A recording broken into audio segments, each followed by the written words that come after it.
Boa noite, nossos amigos e companheiros de estudo e pesquisa do Espiritismo. Voltamos com uma nova edição do programa Encontro com o Espiritismo. Hoje, que é dia 4 de março de 2022. E nós hoje encontramos aqui uma obra de um autor que o título é Fantasmas e Casos de Assombrações. Fantasmas e Casos de Assombrações. E nós achamos muito importante e muito instrutivo em termos de espiritismo, e localizamos aqui a introdução feita do livro pelo próprio autor, em que ele vai esclarecer sobre morte, desencarnação. E ele diz aqui, no seu breve preâmbulo ou introdução da sua obra, ele diz: inicialmente gostaríamos de fazer um esclarecimento que achamos necessário, senão indispensável. Morrer não é desencarnar. É um assunto muito doutrinário, é um tema muito doutrinário, porque muita gente pensa que vai morrer e vai desencarnar. Nem sempre, porque morrer, todo mundo morre, e morre todo dia. Agora, desencarnar é que é diferente, e ele vai explicar.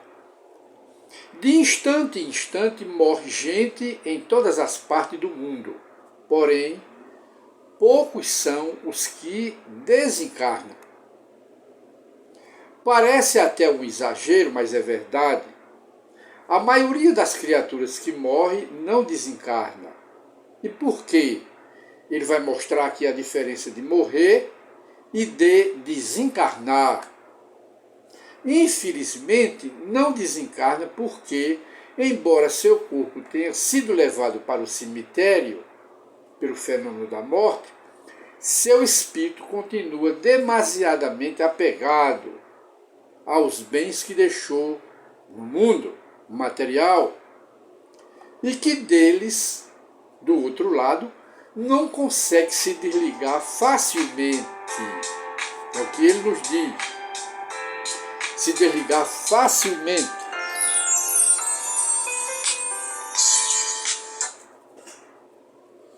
Houve um probleminha aqui Desculpe, mas houve um probleminha aqui na internet. Nós tivemos que desligar. E ele diz: essa é a razão pela qual o espírito, depois de serem sepultados seus restos mortais, volta a alma ao seu lar, aos seus engenhos, às suas propriedades rurais, onde prossegue montando guarda aos bens que ainda pensa ser seus. Eram seus, quando na matéria, agora como espírito, esses bens não são mais dele, mas ele acredita que os bens são dele, continuam dele. Ora, continua aqui o autor de o livro Fantasmas e Casos de Assombrações. Esse apego doentio, diz o autor do livro, faz com que seu antigo proprietário, o proprietário das propriedades, agora alma do outro mundo, apareça em forma de fantasma, que assombra a família e as pessoas que estão na posse dos seus bens. No passado, e ainda hoje, muitas botijas repletas de moeda de ouro foram encontradas nos casarões de antigos engenhos. Continua o autor, e ele diz: a desencarnação somente ocorrerá quando tais espíritos se desligarem de pensamento dos ditos bens aos quais se apegaram, criando para si uma cadeia sem grades. Eis aí, pois, as causas das aparições de fantasmas e dos casos de casas, de imóveis assombrados, Através das manifestações mediúnicas, acrescenta aqui o autor, dentro do Espiritismo, através das manifestações mediúnicas, as almas dos mortos vêm provar que são imortais, não morreram. Os mortos voltam do além, das sepulturas, por razões que apenas lhes dizem respeito, por motivo que os vivos do corpo ignoram. Mas o importante, segundo aqui o autor da obra, é que retornam, e são eles que nos conduzem por meio do processo telepático, mais simples e mais comum a todos os homens, a inspiração. Os espíritos transmitem seus pensamentos para as criaturas através da inspiração, porque todos são médiuns. Todos os homens, segundo nos ensina Allan Kardec, baseado nas suas pesquisas com os espíritos e com os médiuns, toda a humanidade é médium, porque está em ligação com os invisíveis. E continua o autor, por esse canal sutil chamado inspiração, que é imperceptível, oculto, invisível, os bons espíritos nos sugerem os mais nobres pensamentos, enquanto que os maus, os perturbados, nos inspiram as mais tenebrosas ideias, que sugerem convites à prática das mais vis, ignóbeis, crueldade contra os nossos semelhantes. Essa é a inspiração que vem dos espíritos das trevas, dos viciados, dos viciosos, espíritos de assassinos, de criminosos, de toda qualidade, que ainda estão no mundo espiritual e não voltaram ainda para o corpo.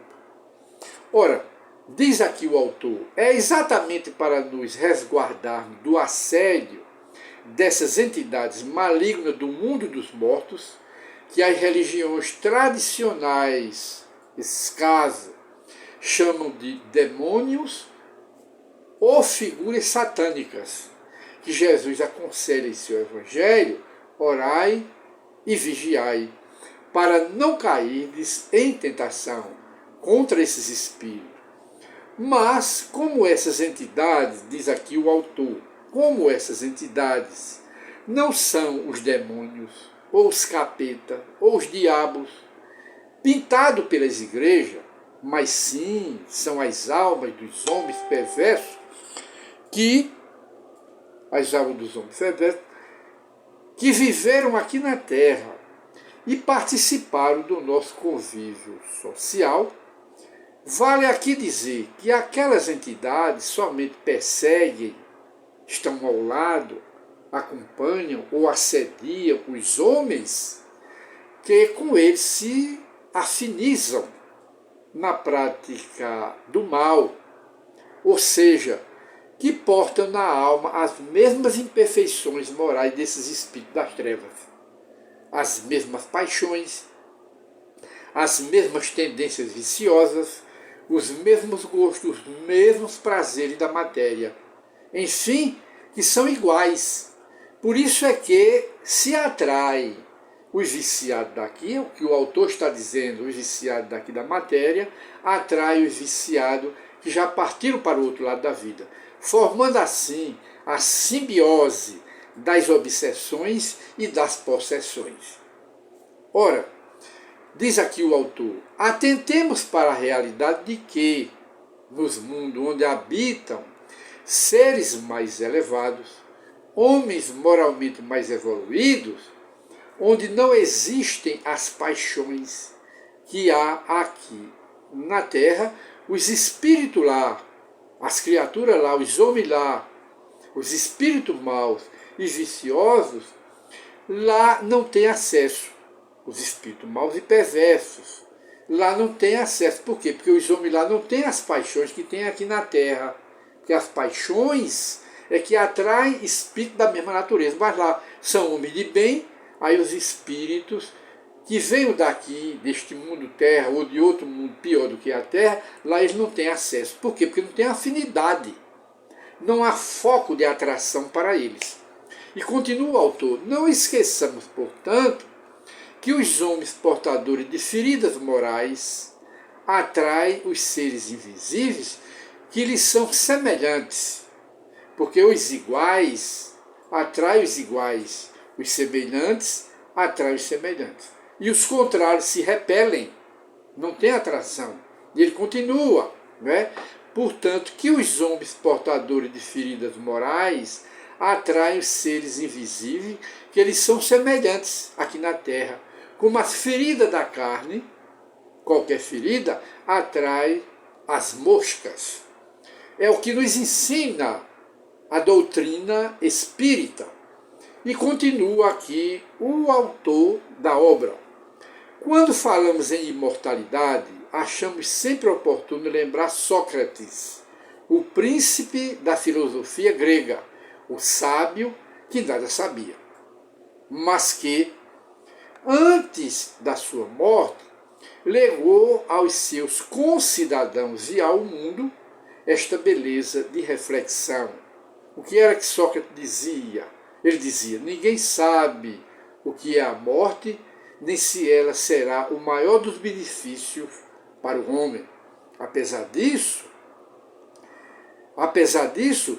tememo-la como se fora o pior de todos os males, é o que dizia Sócrates.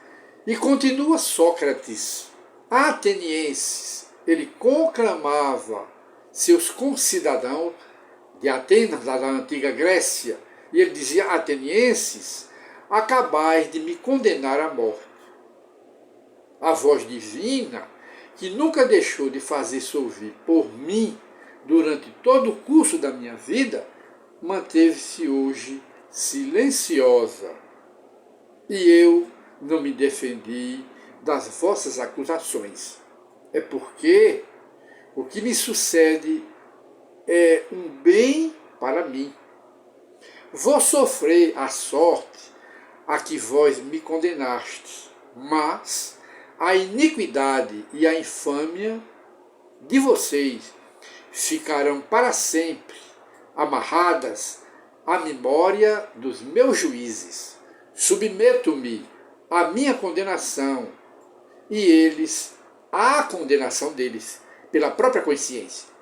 É deste modo que as coisas deviam passar-se e, no meu entender, tudo acontece para melhor. Encerra Sócrates. Quando a morte se aproxima do homem, atenienses, o que nele existe de mortal desagrega-se, que é a matéria, né? É o corpo físico, desagrega-se, e o que nele há de imortal, no caso espírito, é incorruptível, retira-se intacto, que é a alma. E então, diz aqui, a fonte onde está essa afirmativa de Sócrates é no livro A Morte e os Seus Mistérios, no segundo volume do autor francês e apóstolo do Espiritismo e sábio daquela época, Camille Flammarion. Diga-se a bem da verdade, continua o autor para encerrar, diga-se a bem da verdade que o Espiritismo, fundamentado nas leis da natureza, é a única doutrina e ciência e religião que desvenda os mistérios da morte, explicando os porquês da vida, explicando que a morte não é um castigo como punição de Deus ao pecado original, não cometido por Adão e Eva, não. Essa crença é absurda, a de Adão e Eva, porque papai Adão e mamãe Eva cometeram o pecado e hoje nós, os humanos, que nada temos a ver com os erros dos outros, é que pagamos? Essa é a reflexão do autor, não é? De dizer, enfim, a morte é uma lei da natureza. Tudo que nasce, morre. Morrendo, nasce de novo para progredir pela reencarnação. E então, o autor do livro aqui passa a palavra a Allan Kardec para encerrar: nascer, morrer, renascer e progredir sempre. Tal é a lei do universo. mostrando então aqui que não foi o Espiritismo que criou a reencarnação, nem a imortalidade da alma, nem as aparições dos espíritos, são verdade que vem do começo da humanidade e verdade que estão em todos os livros sagrados da humanidade. E o autor termina, isso significa dizer, portanto, que tudo nasce, tudo morre, e morrendo nasce de novo. Por quê? Porque tudo no universo é ressurreição, é renascimento. É o pensamento do autor. É assim que tudo se renova na natureza. Aí diz o autor, passamos então às mãos do amigo leitor para análise e reflexão a nossa modesta obra Fantasmas e Casos de Assombrações. E assim nós encerramos o nosso programa de hoje, Encontro com o Espiritismo, para reflexões. Muita paz.